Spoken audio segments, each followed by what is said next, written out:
নমস্কার। অর্থ বৈভবের দেবতা শুক্র তার রাশিচক্র পরিবর্তন ঘটাচ্ছে। কখন? আগামী 26শে জুলাই 2025 সকাল 8টা 30-এ। বাংলা 9 শ্রাবণ 1432 বঙ্গাব্দ শনিবার সকাল 8টা 30-এ শুক্র বৃষ রাশি ত্যাগ করে মিথুন রাশিতে এন্ট্রান্স করছে।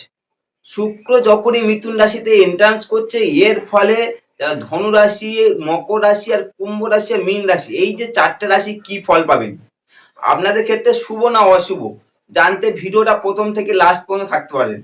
এর আগে আমি প্রথম ভিডিও থেকে মেষ থেকে কর্কট, অর্থাৎ মেষ রাশি, বৃষ রাশি, মিথুন রাশি আর কর্কট রাশি, চারটে রাশি আলোচনা করেছি। দ্বিতীয় ভিডিওতে আলোচনা করেছি সিংহ রাশি, কন্যা রাশি, তুলা রাশি, বৃশ্চিক রাশি। সিংহ, কন্যা, তুলা, বৃশ্চিক, এই দ্বিতীয় ভিডিওতে আলোচনা করেছি। এই ভিডিওতে আলোচনা করছি ধনু রাশি, মকর রাশি, কুম্ভ রাশি, মীন রাশি কি ফল পাবেন প্রথমত। দ্বিতীয়ত, শুক্র যখন বৃষ রাশি ত্যাগ করে মিথুনে এন্ট্রান্স করছে, তখন মিথুন রাশিতে বৃহস্পতি অলরেডি অবস্থান করে আছে।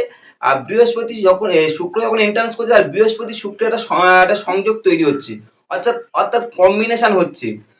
কি? দুটো গুরুর কম্বিনেশন, একটা দেবগুরু, একটা দ্বৈত গুরু। এই দেবগুরু দ্বৈত গুরুর কম্বিনেশন, যা ধর্ম, অর্থ, প্রেম ও ভাগ্যের একটা সমন্বয় ঘটছে। কেন? অর্থ আর প্রেমের কারককে শুক্র দেবতা, আর ধর্ম আর ভাগ্যের কারককে বৃহস্পতি। অর্থাৎ ধর্ম, ভাগ্য, অর্থ, প্রেম, এই এর যে সংমিশ্রণ হচ্ছে, এর ফলে ধনু থেকে মীন রাশি পর্যন্ত কি ফল পাবেন স্পেসিফিক। প্রথম আমরা আলোচনা করি ধনুরাশি। রাশিচক্রের নবমতম রাশি ধনুরাশি, কি ফল পাবেন? ধনুরাশি, এই যে বৃহস্পতি শুক্রের এই যে সমন্বয়টা ঘটছে কোথায়? আপনার সপ্তম ভাবে। সপ্তম কথা অর্থাৎ ভার্যা ভাবে। যে ধনুরাশির জাতজাতিকেরা এই যে ভার্যা ভাবে ঘটছে, কি ফল পাবেন তার আগে জানতে হবে কি ফল পাওয়া যাবে। বৃহস্পতি আর শুক্রকে, বৃহস্পতি হলো আপনার রাশি সাপেক্ষে রাশির অধিপতি, আবার চৈত্যপতি ধনুরাশি সাপেক্ষে। আর শুক্র হচ্ছে আপনার রাশি সাপেক্ষে ষষ্ঠপতি আর একাদশপতি। অর্থাৎ সপ্তম ভাব তথা ভার্যা ভাবে 1, 4, 6, 11, এই যে চারটে ভাবে সমন্বয় ঘটছে সপ্তম ভাবে। এর ফলে ধনুরাশি জাতিদের যে ফলটা পাবেন তা হলো, এই সময় দাম্পত্য জীবন সব থেকে অনুকূল সময় বলতে পারেন। একটা কথা আছে সংস্কৃতে, প্রিয়া চ ভার্যা প্রিয়বাদিনী। এই যে প্রিয়াবাদিনী চ, এই যে কথাটা, এই যে সংস্কৃত শ্লোকটা, এই সময় আপনার ক্ষেত্রে সব থেকে বেশি প্রযোজ্য হবে। এবং এই সময় আপনার ধনুরাশি দ্বারা জাতক হোক জাতিকা যাই হোক, দাম্পত্যে বিশেষ বিশেষ শুভ ফল পেতে চলেছেন। দাম্পত্য জীবনে, বিশেষ করে দাম্পত্যে আপনারা গোল্ডেন পিরিয়ড বলতে পারেন। এই সময় কোনো আপনার যদি পূর্বে যদি কোনো সমস্যা থাকে দাম্পত্যের, এই সময় প্রপারলি উন্নতি ঘটবে দাম্পত্য জীবনে, এবং নিজেদের মধ্যে একটা ভালো গোল্ডেন টাইম স্পেন্ড করতে পারবেন। এবং রাশির অধিপতি এবং একাদশপতি কম্বিনেশন হচ্ছে কোথায়? সপ্তমে।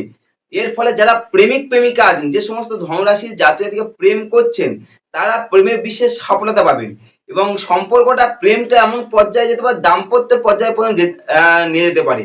কারণ এই রাশির অধিপতি সপ্তমে, আবার একাদশপতি সপ্তমে, অর্থাৎ অপোজিট সেক্সে প্রেম, আপনার প্রেম, সবকিছু শুভ ফলদান করছে।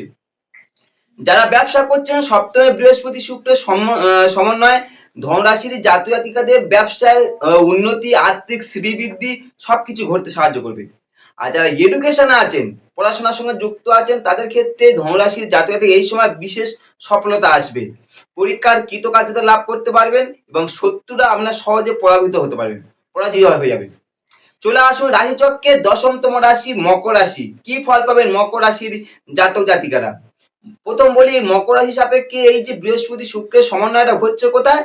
আপনার ষষ্ঠ ভাবে, অর্থাৎ রিপু ভাবে। আর মকর রাশি সাপেক্ষে বৃহস্পতি আর শুক্রটা কে? বৃহস্পতি হলো আপনার রাশি সাপেক্ষে তৃতীয় পতি, আবার দ্বাদশ পতি। আর শুক্র হলো আপনার পঞ্চম পতি আর দশম পতি। অর্থাৎ ষষ্ঠ ভাবে বা রিপু ভাবে যে ভাবে সমন্বয়গুলো কি হচ্ছে, তৃতীয়, পঞ্চম, দশম আর দ্বাদশ, এই যে চারটে ভাবে সমন্বয় করছে, 3, 5, 10, 12, এই ষষ্ঠভাবে সমন্বয় হচ্ছে। এর ফলে কর্মক্ষেত্রে যারা মকর রাশি জাতজাতিকারা আছে, কর্মক্ষেত্রে বিশেষ শুভ ফল পাবেন। কারণ দশমপতি ষষ্ঠে, ফলে কর্মের একটা আপনার কর্ম শুভ শুধু নয়, এবং মনোপ্রুত কর্ম দেবে, মনের মতো কর্ম হবে এবং কর্মে উন্নতি হতে পারবেন। আপনি আর অধীনস্থ কোনো ব্যক্তি দ্বারা আপনি উপকৃত হতে পারেন। আপনার অধীনে যদি কোনো ব্যক্তি থাকে তাদের আপনি উপকৃত হতে পারেন, বা এই সময় যদি আপনি কারোর অধীনে কাজও করেন সিনিয়রের প্রিয় পাত্রও হতে পারেন, অর্থাৎ কর্মক্ষেত্রে সর্বদিক থেকে শুভ ফল পাবেন। আর ষষ্ঠে যেহেতু ষষ্ঠভাবে হচ্ছে দুই গুরুর সংযোগ, যা স্বাস্থ্য সংক্রান্ত দিক থেকে সর্বদিক থেকে শুভ ফল দেবে। স্বাস্থ্যের দিক থেকে এই সময় আপনার পূর্বে কোনো শারীরিক সমস্যা যদি থাকে সেবা শুশ্রূষা দ্বারা এই সময় পূর্ণ আরোগ্য লাভ করতে পারবেন। কারা মকর রাশির জাতক জাতিকারা, অর্থাৎ স্বাস্থ্যের দিক দিয়ে সর্বদিক থেকে শুভ ফল দিচ্ছে, আপনাকে বলিষ্ঠ স্বাস্থ্য দিতে সাহায্য করবে। আর আর এছাড়া মকর রাশির জাতক জাতিকারা আহার বিহারে পরিষ্কার পরিচ্ছন্ন সৌন্দর্যের পক্ষপাতী হতে থাকবেন। যারা স্পোর্টস লাইনে আছেন মকর রাশির জাতক জাতিকারা, তারা স্পোর্টসে এই দুই গুলির সংযোগের ফলে স্পোর্টসে যাবতীয় খ্যাতি লাভ করতে পারবেন বা উন্নতি ঘটাতে পারবেন স্পোর্টসে। এছাড়া যেহেতু ষষ্ঠ ভাবতে মাতুল বাড়ির বিচার করা হয়, ফলে মাতুল বাড়ির দিক থেকে কিছুটা সফলতা আসতে পারে কাদের মকর রাশির জাতক জাতিকারা। তুলা রাশি রাশিচক্রে একাদশতম রাশি কি কুম্ভ রাশি। কুম্ভ রাশি কি ফল পাবেন এই যোগটা বৃহস্পতি শুক্রের সমন্বয়টা ঘটছে কোথায়, আপনার পঞ্চম ভাবে, অর্থাৎ কি সুতো ভাবে, যা খুবই শুভ। এই সময় আপনি রাজযোগের মতো ফল পাবেন। কেন রাজযোগের মতো ফল পাবে বললাম, প্রথম জানতে হবে রাশি সাপেক্ষে বৃহস্পতি আর শুক্রটাকে। বৃহস্পতি হলো আপনার দ্বিতীয় পতি একাদশপতি, আর শুক্র আপনার চতুর্থপতি নবমপতি, অর্থাৎ কি পঞ্চম ভাবে অর্থাৎ সুতো ভাবে কি ভাবে সমন্বয় হচ্ছে, দ্বিতীয় চতুর্থ নবম একাদশ, যা খুবই শুভ দ্বারা। এই যে চারটে ভাবে সমন্বয় করছে আপনার ক্ষেত্রে খুবই শুভ। এর ফলে কুম্ভ রাশি যাতে দিয়ে প্রেম আর ভক্তির একটা পূর্ণ একটা সম্মিলন ঘটবে, প্রেম আর ভক্তির। যারা প্রেমিক প্রেমিকা আছেন পঞ্চমের এই যোগ আপনার প্রেমের বিশেষ সফলতা পেতে সাহায্য করবে। প্রেমে আপনারা নিজেরা ভালো কোয়ালিটি টাইম স্পেন্ড করতে পারবেন, আপনাদের সম্পর্কে অনেকটা উন্নতি হবে এবং ভাগ্যের সহায়তায় সম্পর্কটা দাম্পত্য পর্যায়ে পর্যন্ত নিয়ে যেতে সাহায্য করবে, অর্থাৎ প্রেমিক প্রেমিকারা খুবই শুভ ফল পাচ্ছেন। এছাড়া প্রণয় ও স্নেহপ্রীতি ব্যাপারে এই সময় কুম্ভ রাশির জাতকরা যথেষ্ট লাভবান হবে। কুম্ভ রাশির পঞ্চমে দুই গুরুর যোগ, যা আপনাকে কল্পনা ও রসবোধ করে তুলতে পারে, কল্পনা প্রিয় এবং রসবোধ পরিণত করে তুলবে। এছাড়া কুম্ভ রাশি জাতকরা দীর্ঘদিন ধরে যে সন্তানের কামনা করে থাকেন এই সময় দুই গুরু পঞ্চমে থাকার ফলে নতুন কোনো সন্তান অ্যাডপ্ট করতে পারবেন। এক নম্বর, দ্বিতীয় নম্বর এছাড়া সন্তান দ্বারা আপনি যাবতীয় আনন্দ পেতে পারবেন। কারা কুম্ভ রাশির জাতক জাতিকারা।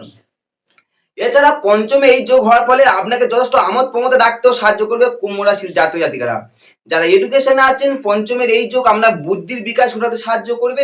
বুদ্ধি বয়ে এই সময় আপনার প্রতিভাকে বিকশিত হতে সাহায্য করবে, আর পড়াশোনা মান উন্নয়ন ও রেজাল্ট মনোপ্রত হতে সাহায্য করবে কাদের কুম্ভ রাশির জাতক জাতিকাদের।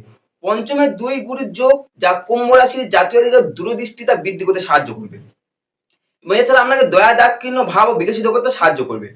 চলে আসুন রাশি চক্রের দ্বাদশতম রাশি মীন রাশি। কি ফল পাবেন, বৃহস্পতি শুক্রের সমন্বয়টা ঘটছে কোথায়, আপনার চতুর্থ ভাবে অর্থাৎ শুক্র ভাবে। মীন রাশি সাপেক্ষে বৃহস্পতি আর শুক্রকে, বৃহস্পতি হলো রাশির অধিপতি আর দশমপতি, আর শুক্রকে তৃতীয় পতি ও আর অষ্টমপতি, অর্থাৎ শুক্র ভাবে কোন কোন ভাবে সমান হচ্ছে 1, 3, 8 আর 10। এই যে চারটে ভাবে হচ্ছে রাশি অধিপতি, তৃতীয়পতি, অষ্টমপতি আর দশমপতি, এই চারটে ভাবে সমন্বয়, যা মীন রাশির জাতক এই সময় আপনাকে যেহেতু চৌথ হচ্ছে ফলে সুখে শান্তিতে আনন্দে থাকতে সাহায্য করবে।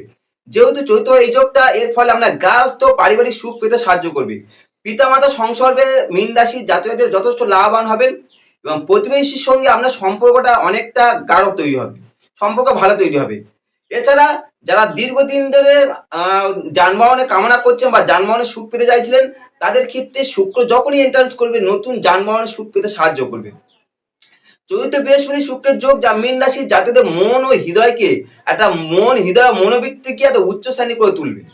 যারা এডুকেশনে আছেন তারা বিশেষ করে গ্র্যাজুয়েশন লেভেলে এবং সায়েন্স নিয়ে পড়াশোনা করছেন তাদের ক্ষেত্রে সর্বদিক থেকে শুভ ফলদান পাবেন। এছাড়া দুই গুণের সংযোগ, যা মিথুন রাশির জাতকদের অর্থ প্রতিষ্ঠার ক্ষেত্রে সার্বিক দিক দিয়ে সাফল্য দেবে।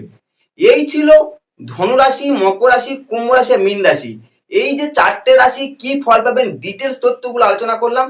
তথ্যগুলো যদি ভালো লাগে অবশ্যই লাইক কমেন্ট করে থাকতে পারেন, আর চ্যানেলে প্রথমে সাবস্ক্রাইব করতে পারেন। আর যদি আপনারা সঙ্গে আমার সঙ্গে যোগাযোগ করতে চান কন্ট্যাক্ট নাম্বার নিচে যে নাম্বার আছে ডেসক্রিপশন নাম্বার যোগাযোগ করতে পারেন। নমস্কার।